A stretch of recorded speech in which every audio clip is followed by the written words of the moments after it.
Hello, hello, hello, and welcome back to Small Rune Factory.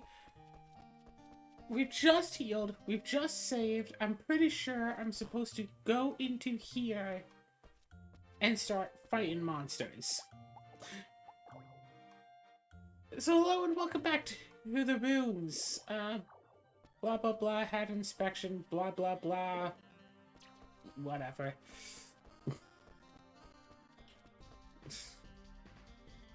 That's basically how I feel about it.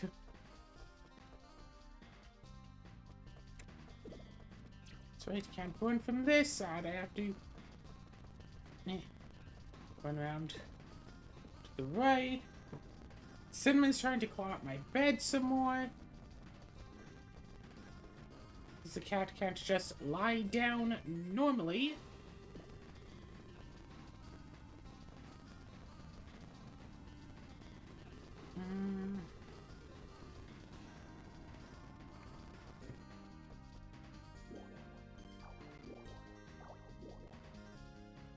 Oh, cool, you can just like save right here. That's neat. That's useful.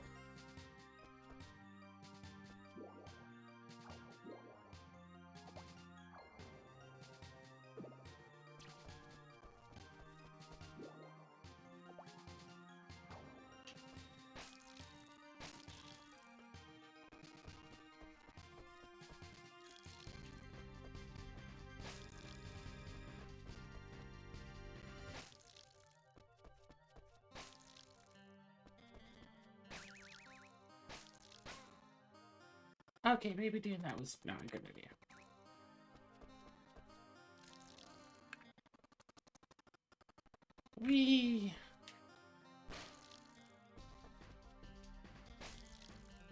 Everything is fine. Oh my god. So, Magic the Gathering. Fallout spoilers are still coming out. I'm pretty sure the whole set isn't out yet, because once it is, then the website one of the websites I tend to look out for spoilers gets everything sorted out like by colors. I think both the websites that I look at do once all the spoilers are out. So the new Fallout set is still being spoiled. The cards haven't even been like shown to the public yet, let alone the set being out. And I think 3 other sets coming out also all got spoilers today. I mean, of course, again, not full set spoilers, obviously. But there are cards being spoiled from 4 different sets today.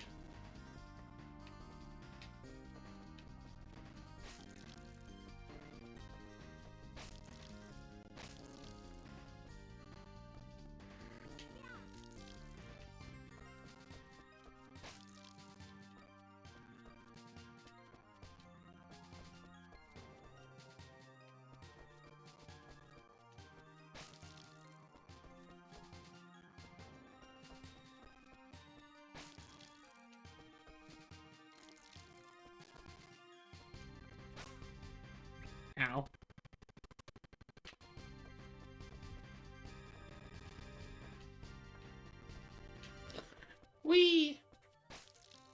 So including 3 new cards that I've already made playtest versions of, proxied out, basically, to use for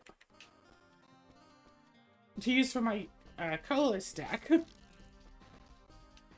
At least one of them I might actually keep. And that one is from the Fallout set. An expert level safe.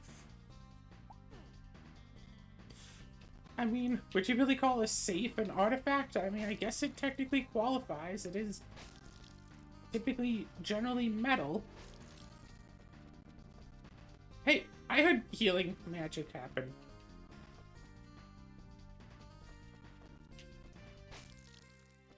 Right? No. No, you don't.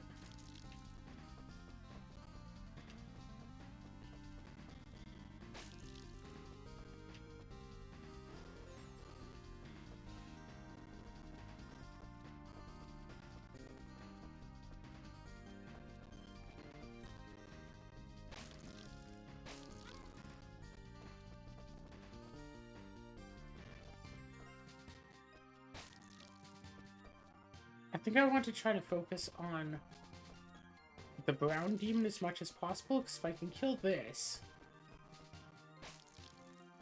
If I can kill one of them, then killing the other one will be easy.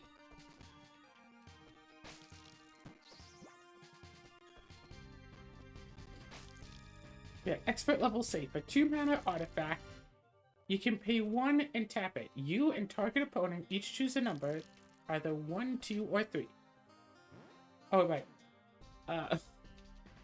Going right into the activate abilities, because that's all that matters to me. When it ETBs, exile the top 2 cards of your library face down. It's, you know, the stuff that's in the safe. You don't know what's in the safe. Could be a bottle of Nuka-Cola. Which I'm surprised that that as a card hasn't been spoiled yet. And I'd be really surprised if that's not actually in the set.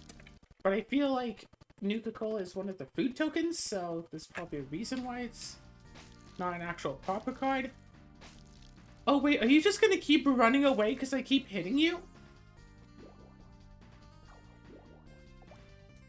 Let's go.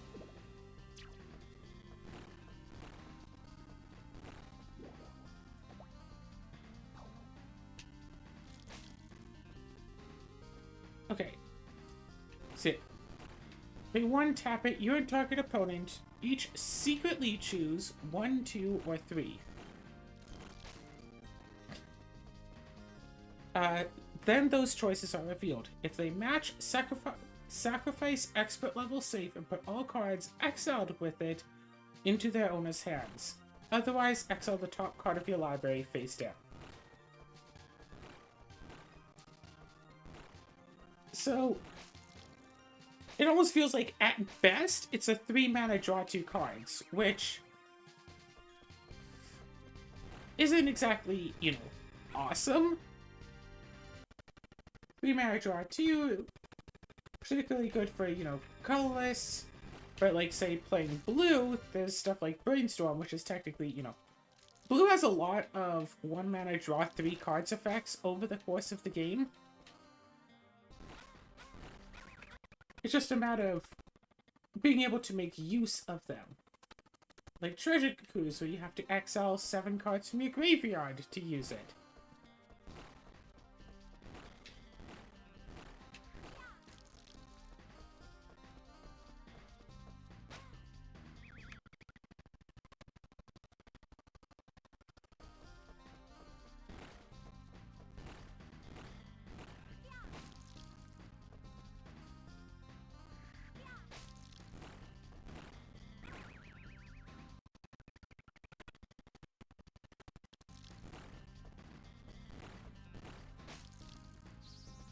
Oh, cool. Well, that was sure easy to kill.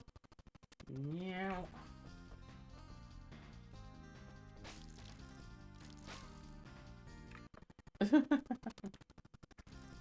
So it's like 3-mana draw 2 cards. I mean, waffle on that. But if you don't get it right immediately, and I mean, odds are that you'll get it right, you know, 1 out of 3 times. Except it's not actually random. You could play this in, say, Commander and collude with someone's like, hey, they're about to win, let me get 2 cards. Just choose number 3, let me get my 2 cards. Maybe I'll find something to work against them.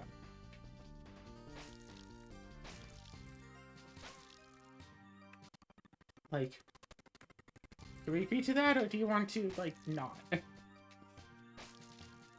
But also, like, even if you get it wrong, if you get it wrong once, it then essentially turns into a 4-mana draw 3 cards. Like, I could see using this card in, say, casual games.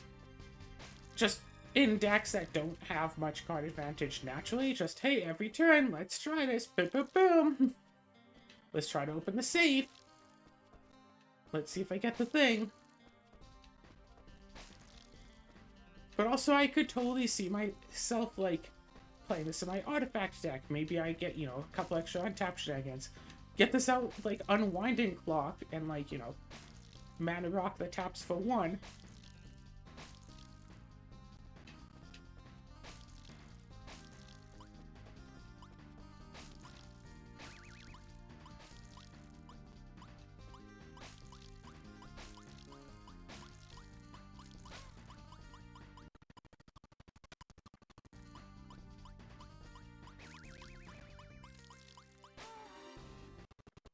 pick it out with the Mana Rock, the attacks for 1 with an Unwinding Claw. Yeah. And then just on each player's turn, it's like, hey, you're the turn player. Am I gonna open up this safe?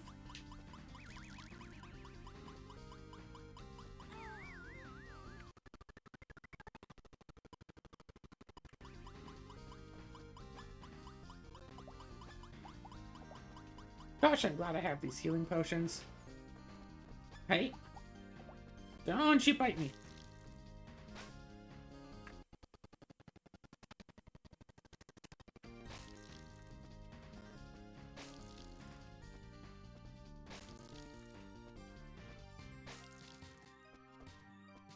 Right. And didn't I need to eat, like, a curry or something to boost my attack up? Like, was it 6 points?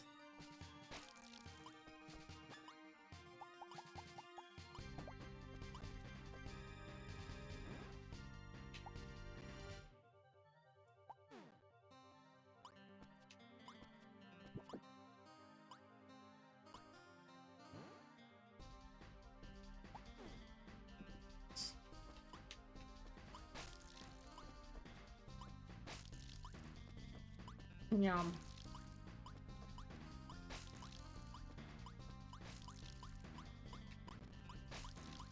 I would say it would be nice to get a Mimic magic card to use, but there is a Mimic magic card. It's not particularly good. I have it in, like, 1 deck, because that deck really wants to animate stuff.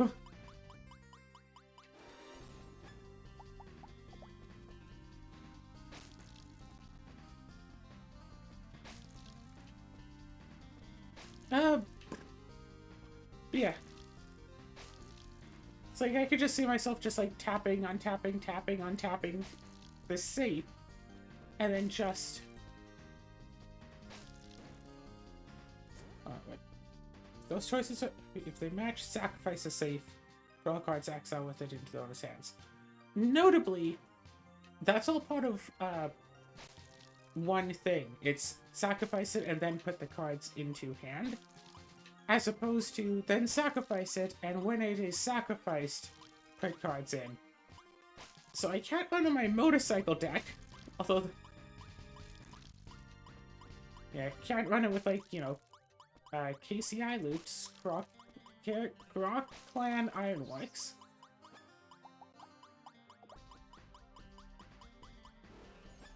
So that doesn't work with it. There'd better not be another battle coming up. Here I go again.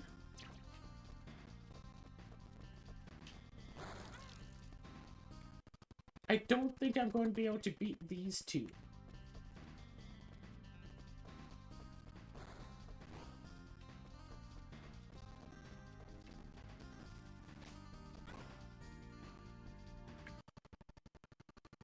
Because I'm out of potions.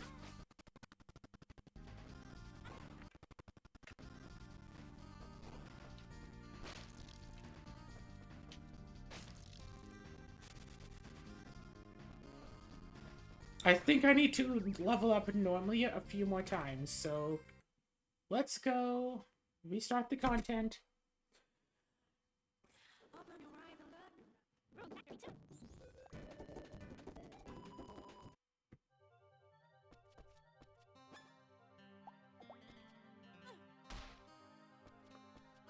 Yep.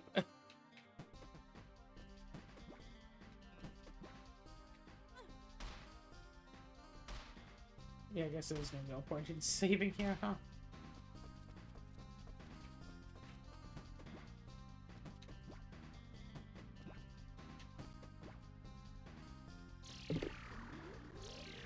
Let's see a notification on Discord.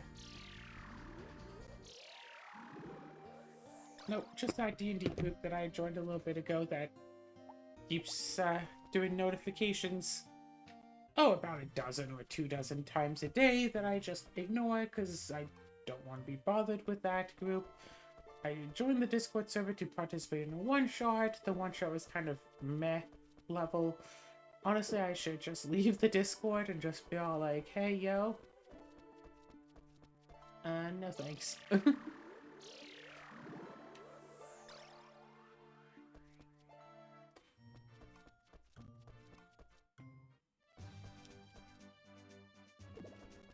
Yeah. When it comes to the sheer power level of... Yeah, when it comes to my colorless stack, on, you know, another tangent again, back to the old tangent, what's most useful is not having a lot of big, explodey cards. It's mostly having a lot of small, very useful cards. So I look at a card and I think, okay, if I had, like, you know, 20 of this in the deck, would that be a good thing? And so I'm like, Sol Ring. 20 Sol Rings. I mean, that'd be a bit much, but I'd, like, you know, cut down on lands. Like, I could totally run 20 Sol Rings in my colorless deck. 100%. And that would probably wind up being really great. Yeah, 20 of these safes? Yeah, I could totally make that work. But it's like, bring up 3 wishes. A 5-mana artifact enters with 3 wish counters on it.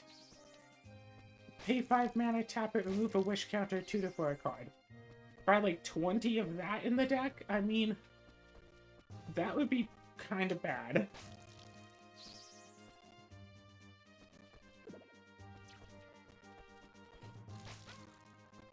$20 of a specific land. For most of the lands, that'd be great. Or at least, you know, for a few of the lands, that'd be great. For the legendary lands, that'd be really bad. But you get, right? Like, I want a lot of small, like, cheap cards that do more stuff than their mana entails than to have, you know, a lot of really big expensive stuff that do a bit more than the mana entails. Like, I want 1-drops that have the effect of 3 drops instead of 12 drops that have the effect of 15 drops.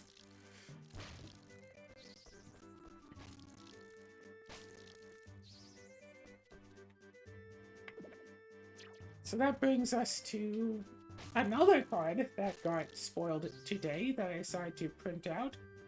A 2-mana 2/2. It's a bear! Except the second mana isn't, like, green. The second mana is colorless. 1 generic and a colorless. An easy cost to pay in my colorless deck. Because practically every source of mana I have is colorless. For just a little 2/2 creature. Colorless spells I cast with mana value 7 or greater cost 1 less to cast. It's like I don't necessarily have a lot of these spells, but I have been running a few more of them lately. And the partial theme of the deck is cost reduction. I can only get, you know, 2 or 3, maybe 4 when I'm really going off, but this is also in CDH. Target removal, yeah, that's absolutely a big thing.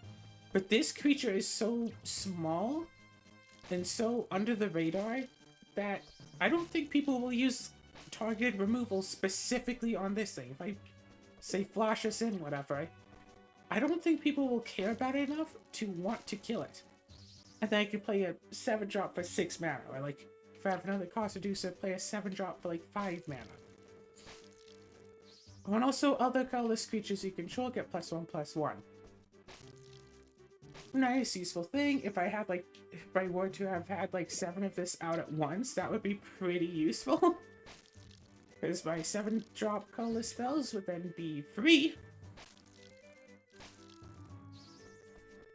I think I'm in, what, 5 spells that the cost reduction applies to, so really iffy on this one, really unsure about it. I'll have to check. Maybe if it applied to like 10 potential cards, because like, really, if I get the cost reduction twice, is it worth it? Is it worth a card slot to get the reduction twice? A lot of the time when I'm trying to cast a bunch of really big expensive spells, I'm either using something to cast them for free, which is another one of the big expensive spells, or a second one of the big expensive spells. 2 of them can cast big spells for free. Or I'm already having infinite mana. So this card I'm really not sure about if I actually want it. I figure I'd throw it in, test it a bit, see how it goes. The third card. The biggest, iffiest of them all. So you've seen two 2-drops, now here's a 12-drop. There's a new Emrakul coming out in a future set that also got a nice little spoiler. 12 mana, 12/12. When you cast this spell, gain control of all creatures target player controls. So, I mean, in CDH, like what, maybe someone is playing Winota, it has Winota out. Usually though in CDH, someone just like, okay, I have my commander or commanders out, and I go, cool, I'll take them. Cool, I'll take your commander. And remember, with my commander out, I can cast this at flash speed. So yeah, someone has like Timna out and tries to swing at me to get some card draw or whatever, I can go, actually, I'll flash out Emrakul, and I'll take the Timna so you don't swing. Or if someone, you know, has a creature out that's like potentially going to win them the game. Someone tries to like dockside loop with one of those creatures that can like bounce or blink dockside, I can go, actually, I'll take that creature. Actually, I don't think so. Yoink!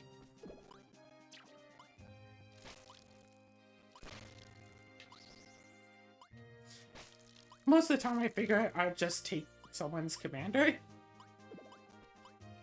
still seems nice, and that's a cast trigger. So even if they go, oh, I'll just, you know, pay 0 mana and counter that spell, I go, cool, I'm still taking your creatures. I don't care. Stifle or stifle this or nothing. And people don't run stifles.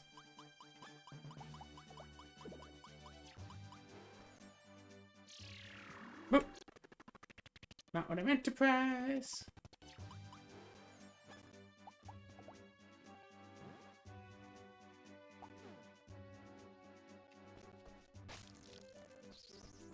So yeah, stifle this or else.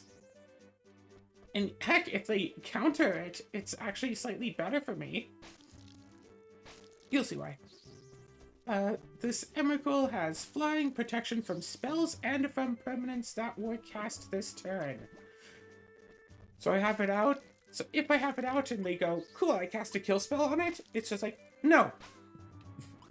If I have it out and someone goes like, cool, I will cast Oblivion Ring against previous Emrakuls, that would be worthwhile. This is like protection from instants and source. Oh, yeah. Protect, like, can't be targeted by spells or whatever.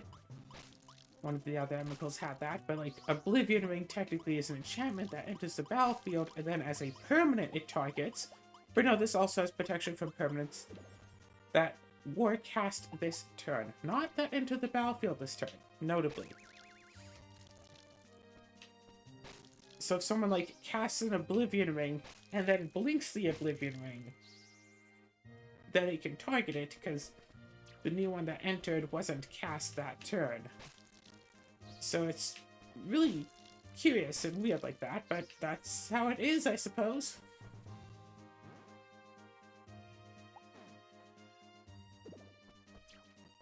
Oh, and when this Emrakul leaves the battlefield, sacrifices all creatures you control. Now, this is where it's extra notable that the take control of all creatures is part of the cast, not part of the ETB. And also, thing that I glossed over the first time reading it, take control of all creatures, yeah, that's just permanent. So if I cast this, so normally it would be, I cast this, take control of creatures, it enters, blah blah blah, blah blah blah. Maybe it dies somehow. Someone figures out a way to remove it. I sacrifice all of my creatures, including the one that I had stolen. Oh gosh, yeah, someone somehow figures out a way to give me a token copy of the Emrakul. New one comes in, I have to sacrifice one of them. And when I sacrifice one, the other one also has to die because of its own triggered ability.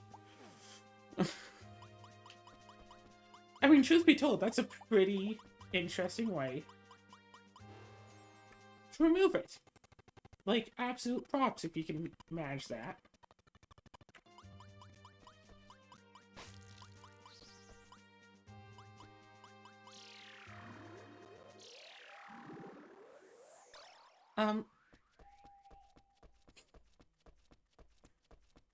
So yeah, but say if I were to cast it and then someone counters it, I still take their things and I don't have this Emrakul on board ready to, you know, sacrifice and lose everything. I just have all this stuff. Maybe if I could get it back to my hand, cast it again, take control of someone else's stuff. Extra utility and extra use all in one. Oh, also, it has madness.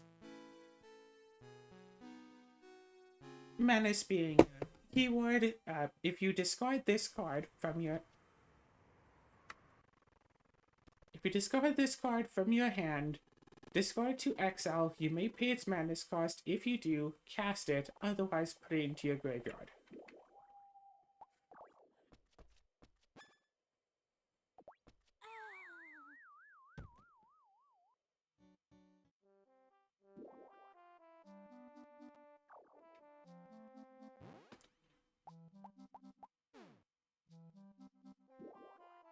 Morning. On. Good morning.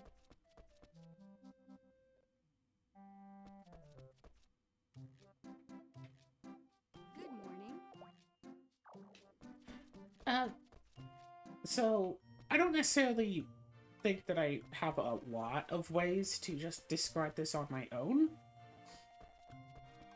The only one that comes to mind is using Trading Post. One of the abilities is pay 1, tap it, and discard a card in order to gain 4 life. An ability that I think I actually did use in CDH once, I think once. It's like, well, I'm about to be, you know, hit for exactly lethal. Gain 4 life.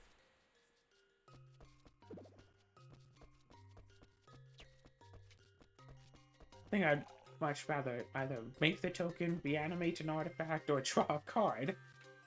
But it is still there.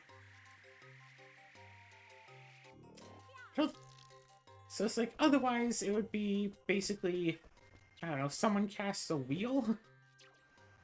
Someone casts a wheel, makes me discard it, then I go, oh, by the way, pay 6 colorless, cast this, I'll take your creatures.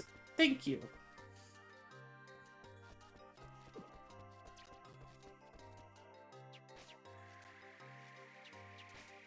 And I know what I was saying earlier about what I want 20 copies of this. And like, gosh, no, this is 12 mana with no natural inbuilt way of reducing its cost. Also, it's a legendary creature, so it could, in theory, be my commander. Not that I want it to be my commander, because I am rather partial to Liberator as my commander now. I've gotten to really like this commander. But it would be possible for this to be a commander. I've seen people run Eldrazi Titans as commanders before. Heck, I ran an Eldrazi Titan as a commander. For years and years. I need to find my copy of that Kozilek so I can put it in my party box already.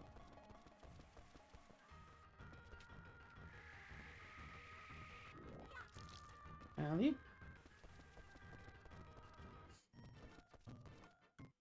Oh, so yeah. See, I got these playtest cards printed out. Still need to figure out what I'm actually removing from my deck to add these cards in.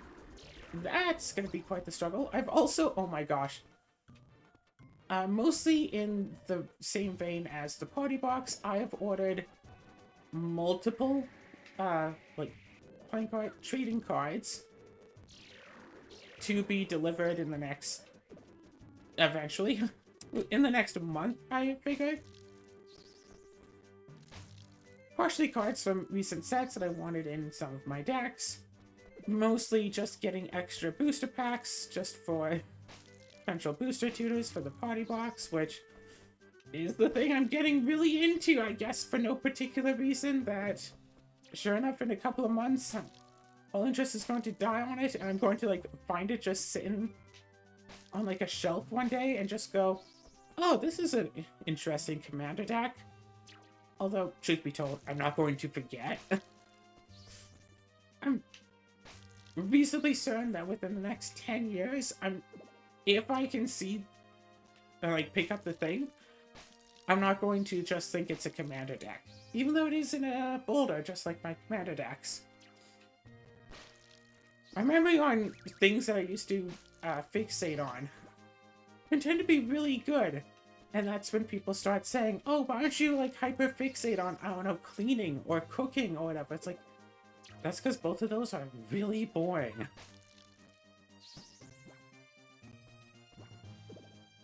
Some people really like cooking and stuff. I tolerate cooking. I can cook. I can't bake. I can't do baking. I can cook, and I tolerate it, and I can follow a recipe, more or less.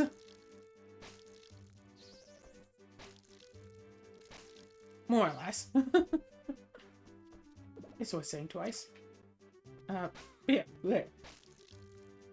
So I have, like, booster packs. I think it's... I want to look through all the stuff that I have ordered just to see. So I think I looked for this semi-recently. So I have stuff from, like, AliExpress that's supposed to be coming eventually, and if I look at one of the items, it says something to the tune of out for delivery, received by local delivery company, but, like, there's a notification like 4 hours below then that it had just cleared customs. I was out for delivery since last night, apparently. Like 8 p.m. last night, it's like out for delivery, and it's like, is it really though? So I'm really curious about what that actually means for it. And I was trying to look at, it's like, okay, well, about other stuff I've ordered from AliExpress, like, how long did those things take? And it's like, I don't know, because once the item is, like, delivered, all the tracking information is gone. And it says that this item should be here by March 22nd. Which, you know, literally the day before the potential magic event that I'm hoping to go to, and this is just a box of pony cards.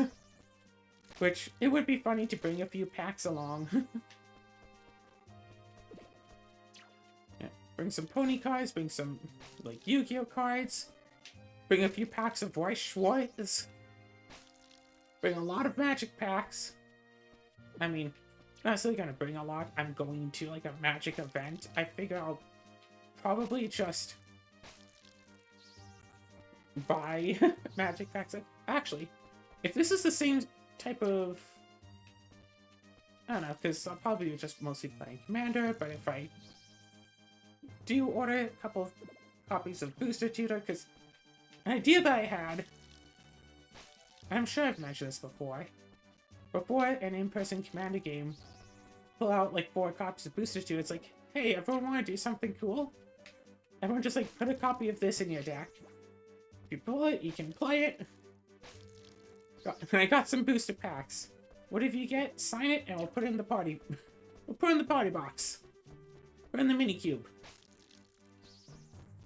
And I expect 90% of people to say, like, no, let's just play Commander as was intended by the format creator. But, like, the intention of Commander is to have fun. I think something like that could be silly fun. And also, I'm the one providing the pack, so it's not like they'll be even out the $5. I can really understand someone not wanting to booster tutor because they don't want to spend, you know, an extra $5 or whatever on a booster pack just for that.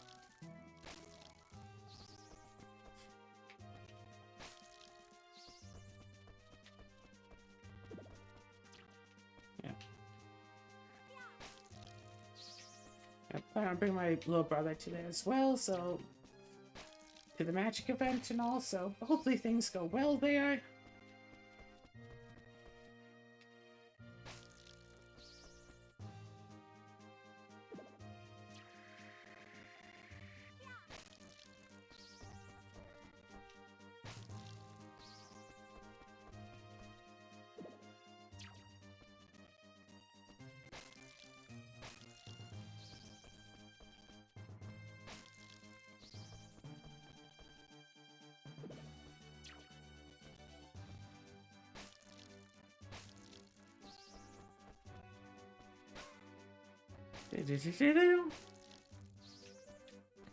Honestly, I generally think that Commander could be improved if the games were, in general, faster.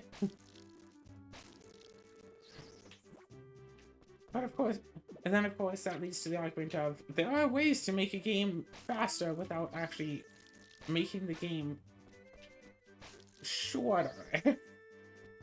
Kind of weird to try to phrase out like that.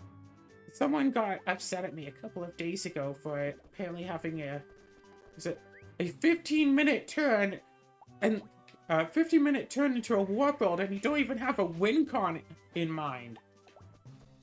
That warp world actually was the win con. Because I had 55 permanents in play. Warp world resolves. I get 55 new permanents. Very likely to win off of that, and in fact, I did.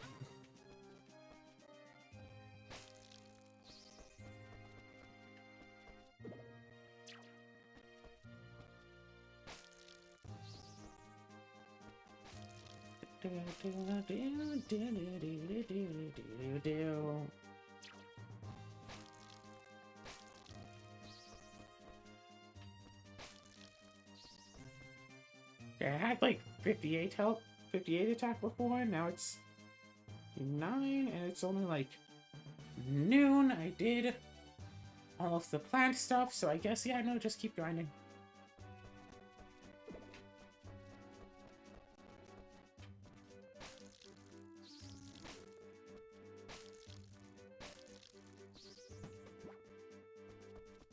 Go to the school to pick up some of that free lunch stuff. Yeah, it's like, when I play Commander, I try to play quickly in that I try to make sure that my turns don't take super long, because I know what it's like to play against someone whose turns take flippin' ever because they don't know what to do. However, I can't play too fast, or else people are all like, oh, I didn't hear what you said, I don't know what you did, what did you do, what did you do, what did you do? And it's like, so I have to go slow enough that people know what I'm doing and have a chance to react and respond to everything that I do. But if I go that slowly, then people complain that I'm playing slow, and it's like... people are complaining that I'm taking too long with my turn, and other people keep trying to stop me every step of the way, because they don't know what I'm doing, because I'm going too fast for them. It's like, I'm sorry, I can't please both of you. I'm going to continue trying to not be too fast for them, rather than being, you know, not being too slow for you.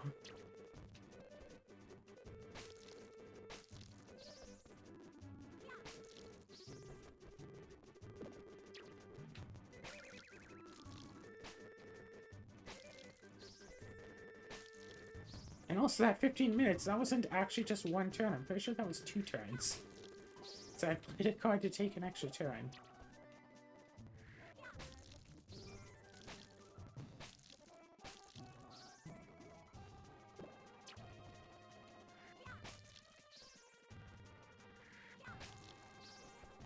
Yeah, savor the moment. 3 mana, take an extra turn, but skip the untap step of that turn. In that deck, specifically because I got the gay copy of Savor the Moment from the Queer Secret Lair. LGBTQIA+ Secret Lair. I say that with, like, sass, like, that's too many letters. I'm Ace, I am the A on that.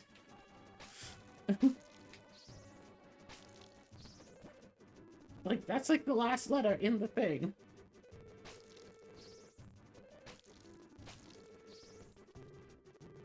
Also artistic, but that's not actually... That's a different spectrum.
Alright, sorry, what am I supposed to be talking about?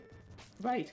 There are other new spoilers and stuff as well, including one that I kind of want to make a deck around, but that's just because it's a cute little mouse. Also, one of the upcoming sets, the expansion symbol, kind of looks like a maple leaf. So I've already started joking that it's the Canada set.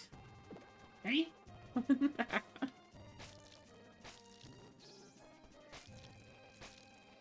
Gosh, I should use... I have, like, one day free before, like, tomorrow there's D&D stuff to get into, and then the day after there's pony stuff to get into, blah, blah, blah, and then there's stuff to get in with, and it's like, I should really, you know, do a bunch of recording before I go and do all... before this weekend, but it's like, what I want to record. I want to record more Tevi. Maybe there's another, like, PlayStation game or something that I can, start doing Let's Plays of again. Another game that I've never beaten. I'm sure there are quite a few PS1 games I've never beaten. I just don't know which that I'd want to do Let's Plays of.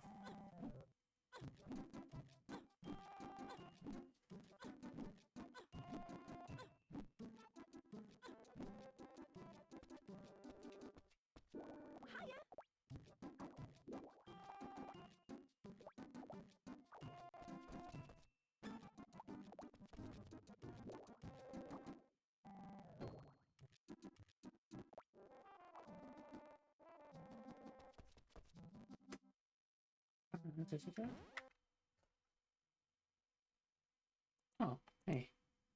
The other server that gives me random notifications that I don't care about has posted.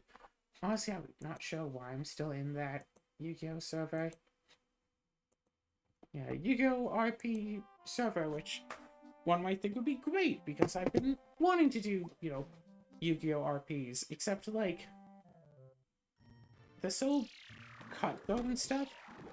I shared a little deck that I made for fun, saying, hey, I'm not exactly that experienced in Yu-Gi-Oh! What are some things I could do to this deck to make it better? I found this boss monster that I want to get out, and I want to play it. Like, what are some inclusions that I could use to make this better? And what I was told was, you're a moron and you should play a different deck. Like, seriously, how could you possibly think that that could even be acceptable here? And you should feel bad for even suggesting that that card is playable. So, yeah, moderators came in. You shouldn't insult someone about, you know, stuff like this. People are allowed to make whatever kind of decks they want, even if those decks are complete and utter hot garbage. It's like, is this one of those times where I keep, like, reporting to, like, a line of mods, one after the other, about the past mods' behavior, until I just get banned from the server because all the mods don't like that I'm messaging them about, you know, when other mods insult me over something? I'm pretty sure that's happened in a server before. A mod insults me, so I message another mod who's online. And they're all like, yeah, they're within their right to insult you, and another, like, that mod insults me when I try to report the issue, so I message someone else, and then they insult me, and it's like, oh, you little crybaby, just because someone called you, it's like, just because someone called you a term that goes against Discord's terms of service doesn't mean you should, like, tattletale on them. And it's like, I agree, you are a term that goes against Discord terms of service. So I report to another mod. It's like, some mods that are, like, you know, not online. They come online, see the message, insult me, report to another. All the while, casually complaining in general chat that all of the mods are using terminology that goes against Discord terms of service. Okay, Now that I'm saying it, I don't think that that actually happened. That just feels like something that would happen. I have had cases where mods have insulted me flat out, and then I reported them to another mod, and then I got banned from the server. It's like, oh yeah, well, you see, this person is my friend, so if they want to call you a slur, how dare you say that that's not a good thing? How dare you imply that they shouldn't call you a slur? They're my best friend. If they want to call you a slur, I stand by them.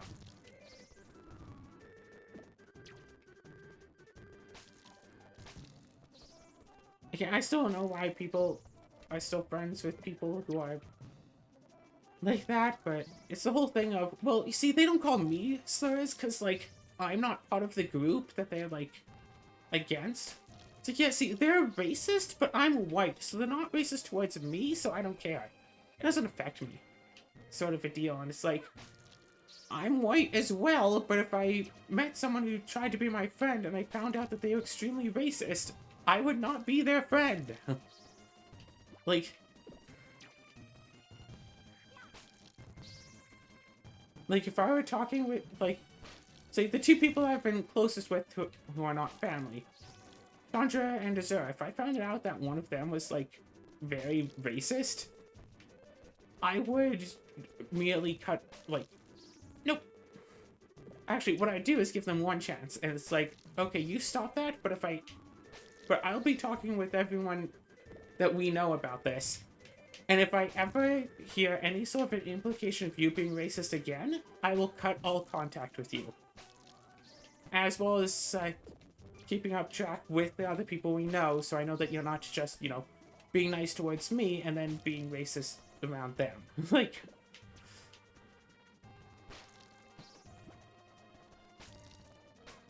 back when I first met Chandra, she was being anti-Hitler.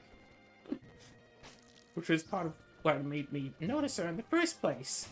Without a parade, she was yelling out, I love you, unless you're Hitler.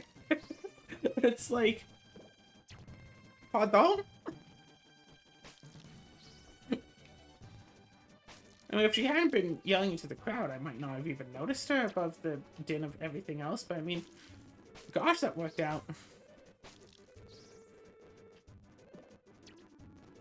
Guess I never really told the full story of that pride float, but also, it's a bit late in the episode to go into it, but the short version of that is basically for a Canada Day, I think it was a Canada Day parade.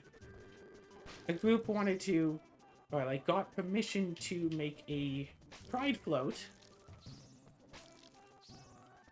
And so they're all like, hey, let's meet in such and such place at such and such time on such and such day.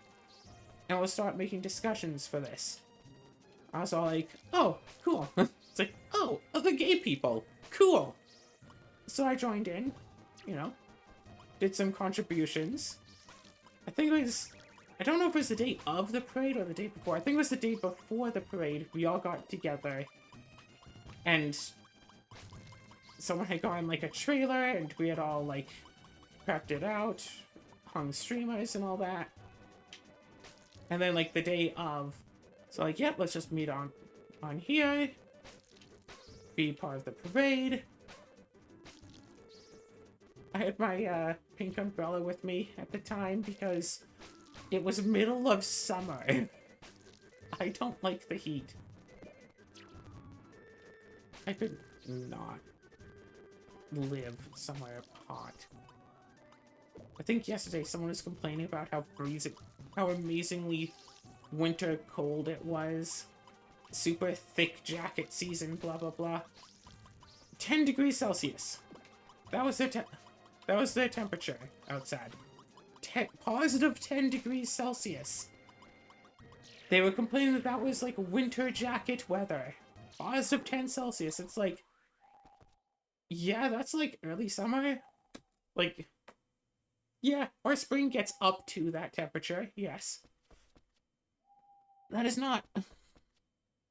Yeah, that's not cold for me. Cold for them, but I don't want to live in a place where positive 10 degrees Celsius is cold, you see.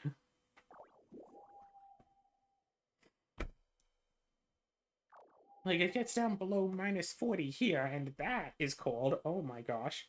I still remember one time, the new the new Fluttershy Build-A-Bear had just come out.